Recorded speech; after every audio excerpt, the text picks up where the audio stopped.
기도하고 말씀 나누겠습니다. 하나님 감사합니다. 귀한 은혜 허락하여 주시고 하나님 말씀 가운데 나아갈 수 있는 은혜 시간 주시니 감사합니다. 이 말씀을 통하여 주신 말씀해 주시고 하나님께서 하시고자 하시는 말씀만 증거되는 은혜의 시간 될 수 있도록 역사하여 주시옵소서. 감사드리며 거룩하신 예수님의 이름으로 기도합니다. 아멘. 오늘 우리에게 주시는 하나님의 말씀은 마태복음 7장 28절에서 29절까지의 말씀입니다. 제가 봉독하겠습니다. 예수께서 이 말씀을 마치심에 무리들이 그의 가르침에 놀라니 이는 그 가르치는 것이 권위 있는 자와 같고 그들의 서기관들과 같지 아니함일러라. 아멘. 오늘 마태복음 7장 28절에서 29절까지의 말씀을 가지고 예수님의 가르침이라는 제목으로 은혜 나누기를 원합니다.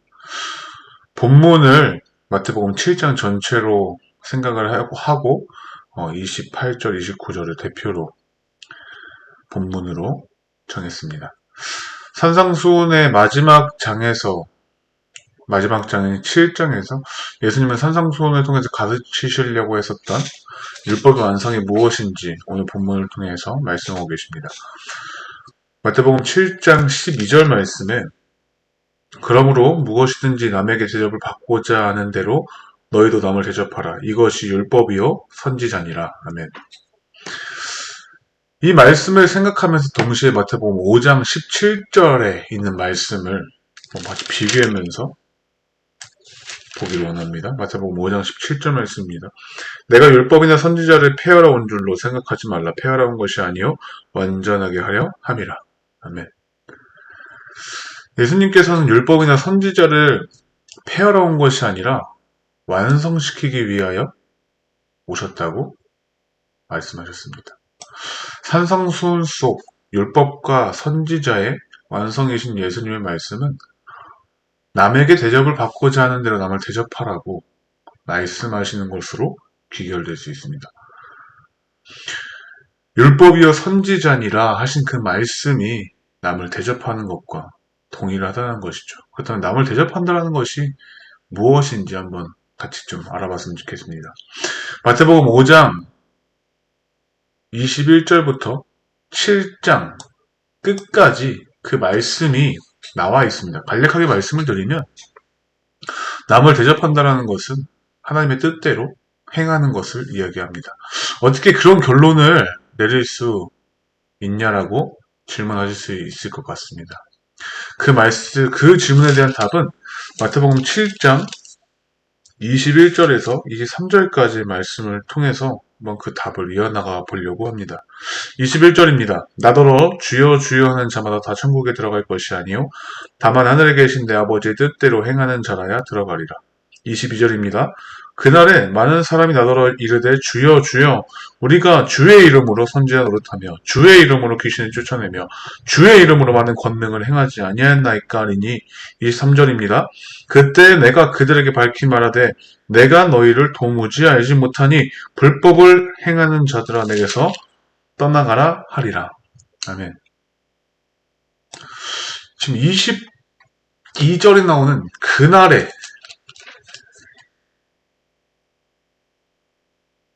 많은 사람이 나더러 이르되 주여 주여 우리가 주의 이름으로 선지자 노릇하며 하는 이 그날이라는 것은 우리가 성경적으로 봤을 때는 예수님이 다시 오시는 그날 모든 사람들이 주 앞에 심판받는 그날을 의미한다라고 생각할 수 있습니다.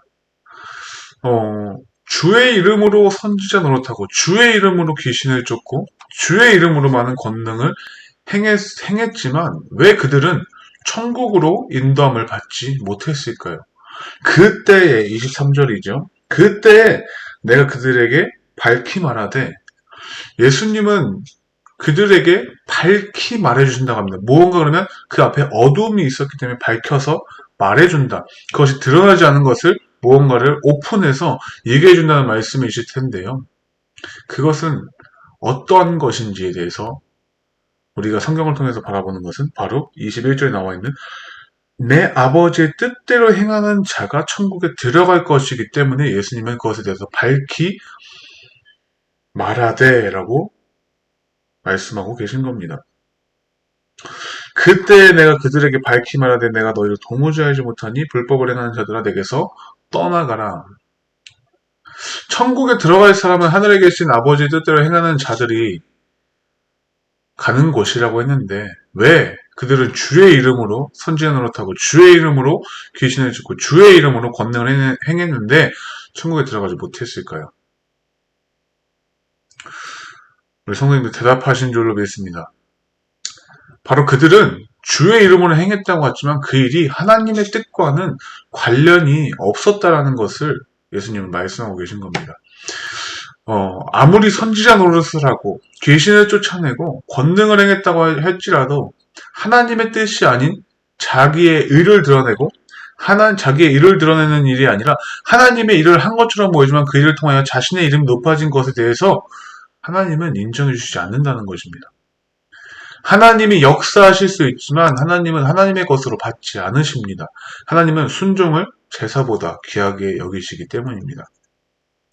하나님께 쓰임받았지만 자신의 뜻대로 한 대표적인 인물 두 사람에 대해서 소개하겠습니다. 바로 모세와 엘리야입니다. 모세는 무리바 물가에서 하나님의 말씀을 어겼습니다. 돌을 통하여 물을 내라라고 말하라고 하셨는데 물을 두 번 쳤지요.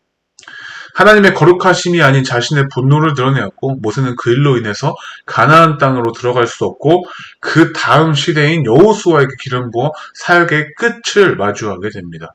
엘리야는 열왕기상 18장에서 하나님은 엘리야에게 아합 왕에게 가서 이스라엘에 비가 내릴 것을 말하라는 명령을 받았습니다. 그런데 엘리야는 아합 왕의 그 도전적인 말들, 바알과 아세라를 신상을 섬기는 그의 모습을 보고 엘리야는 갈멜산에서 한번 누가 참 신인지 한번 대결해보자 해서 바알의 450명 선지자들과 전투에서 승리하고 엘리야는 그 이후에 아합 왕에게 비올 소식을 전하게 됩니다. 19장에서 이세벨이 엘리야를 죽이려 하자 엘리야는 로뎀나무 아래에 가서 죽기를 청합니다. 하나님의 천사가 와서 빵과 물을 주어 먹게 하고 엘리야는 호렙산을 향하게 됩니다. 그곳에서 하나님의 음성을 듣고 또 다른 왕들을 세울 것과 엘리사를 선지자로 세우라는 말씀을 듣게 됩니다. 엘리야의 사역은 종료되고 열왕기하 2장에서 엘리야는 불병거를 타고 하늘로 올라가게 됩니다. 당대에 쓰임받았던 모세와 엘리야는 특별했습니다. 그들의 행적을 비난하고자 하는 것이 아닙니다. 그러나 그들조차도 하나님께 완전히 순종하지는 못했다는 것입니다. 우리는 모든 것을 주의 이름으로 했다고 생각하지만 그 속에 내 의가 있는지 다시 한번 확인하고 그것을 내 의가 있다는 걸 확인했다면 하나님께 속히 회개하고 돌이켜 하나님의 뜻을 하나님의 말씀대로 행하기를 다시 소원하고 나아가기를 간절히 소망합니다. 마태복음 17장에서 예수님의 모습이 변화되어 모세와 엘리야와 함께 이야기하신 내용이 나옵니다. 율법과 선지자로 대표되는 두 인물이 구약의 큰 두 인물이 예수님과 함께 이야기합니다. 그래서 베드로가 우리가 하나는 주를 위하여 하나는 엘리야를 위하여 하나는 모세를 위하여 여기서 무언가 짓겠습니다 했을 때 구름에서 소리가 들리는데 우리는 이걸 하나님의 음성이라고 믿고 있습니다. 그곳에서 난 음성은 이렇게 말을 합니다. 이는 내 사랑하는 아들이요 내 기뻐하는 자니 너희는 그의 말을 들으라. 예수님은 율법과 모든 예언을 이루시는 하나님의 말씀을 가지신 분입니다. 거기서 만약에 예수님보다 모세와 엘리야가 뛰어난다면 모세와 엘리야를 높이는 말이 나왔을지도 모르겠습니다. 그러나 그 말씀, 그 모든 것들을 뛰어넘는 예수 그리스도, 이는 내 사랑하는 아들이요 내 기뻐하는 자니 너희는 그의 말을 들으라. 하나님의 말씀을 들으라고 우리에게 말씀하십니다. 사랑하는 교회 공동체 여러분, 예수님의 가르침이라는 것이 무엇처럼 느껴지십니까? 남에게 대접을 받고자 하는데 그 남에게 대접을 받고자 하는 대로 남을 대접하라는 것, 이것이 예수님의 가르치심이었습니다. 율법을 완성시키려고 오신 예수님은 율법과 선지자가 무엇을 가르치고 있는지 분명히 말씀하셨습니다. 바로 하나님의 뜻대로 행하는 것이었습니다. 율법과 선지자를 대표하는 두 인물 모세와 엘리야가 있지만 그들은 완벽하지 못했습니다. 그러기에 하나님의 뜻을 완성시킬 수는 없었습니다. 그러나 예수님은 하나님의 뜻을 이루기 위해 겟세마네 동산에서도 끝까지 아버지의 뜻을 이루기를, 아버지의 뜻이 이루어지기를 기도하셨고, 우리를 위해 물과 피를 쏟으시고, 죽으셨고, 부활하셨습니다. 그때의 마귀는 예수님이 죽었을 때 자신들이 승리했다고 확신했을 것입니다. 죽음은 끝이기 때문입니다. 죽음은 죄를 인정하는 것처럼 보여지는 것이기 때문입니다. 그러나 예수님은 부활하셨습니다. 아무런 죄 없으신 예수님의 죽으심은 죽음을 끝내버리고 부활하시고 우리에게 영원한 생명을 허락해 주셨습니다. 마귀는 패배했습니다. 그리고 예수님을 믿는 우리 모두는 구원을 얻어 영원한 하나님의 자녀로 다시 한번 하나님이 창조하셨던 모습 그대로 돌아갈 수 있는 은혜를 누릴 수 있게 되었습니다. 바로 예수님의 보혈의 피로 인함입니다. 그렇다면 우리가 이제 한 가지 바라보기 원하는 것은 모세와 엘리야도 하나님의 시험을 받았고 그들은 하나님의 그 뜻 가운데 순종하기 위해서 노력을 했습니다. 그러나 하나님의 그 뜻을 완성시키지는 못했습니다. 그러나 예수님은 그다음에 하나님의 뜻을 완성하셨습니까? 네, 완성하셨습니다. 예언과 말씀도 사람을 통해 부분적으로는 보여졌지만 하나님이신 예수님은 하나님의 뜻을 완성하셨습니다. 도저히 구원받을 공로가 없는 우리에게 구원해 주신 하나님의 이름을 찬양합니다. 이제 우리가 그 생명의 빚진 자로 감사함과 자원하는 심령으로 기쁘게 예수님의 길을 이어가기를 소망합니다. 율법에 대한 예수님의 말씀을 들은 무리들은 놀랐습니다. 예수님이 가르치는 것이 권위 있는 자와 같았고 그들의 서기관들과는 달랐기 때문입니다. 우리의 말과 행동이 권위 있는 자처럼 느껴졌으면 좋겠습니다. 하나님의 뜻이 우리에게 있기 때문에 세상 사람들이 놀랐으면 좋겠습니다. 하나님의 뜻이 이루어지기를 소망하십니까? 여러분의 삶을 통하여, 가정을 통하여, 직장을 통하여, 그 가문을 통하여 하나님의 뜻이 이루어지기를 원하십니까? 그렇다면 지금 당장 오늘 이 시간부터 예수님의 모습을 담기를 힘쓰시기를 축원합니다. 예수님을 닮아가기를 원하십니까? 그렇다면 말씀과 기도에 전념하며 성령님의 도우심을 구하십시오. 우리가 가야 할 길은 생명의 길, 소망의 길, 오직 예수님의 길이기 때문입니다. 말씀에 대한 결론입니다. 예수님의 가르치심, 다시 한번 정리하자면 하나님의 그 뜻대로 행하는 것이었습니다. 하나님의 그 뜻대로 행한다는 것은 우리의 힘으로 되어지지 않습니다. 바로 예수님이 가신 그 길을 따라갈 때야 비로소 이루어집니다. 왜냐면요, 모세와 엘리야도 그것에 대한 완성을 이루지는 못했거든요.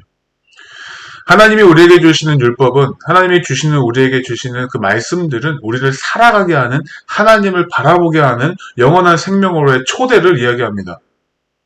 하나님의 생명의 법으로 우리를 끌어안으시기를 원하셔서 율법을 주셨습니다. 그러나 사람으로서는 할 수가 없습니다. 그러나 하나님으로서는 하실 수 있습니다.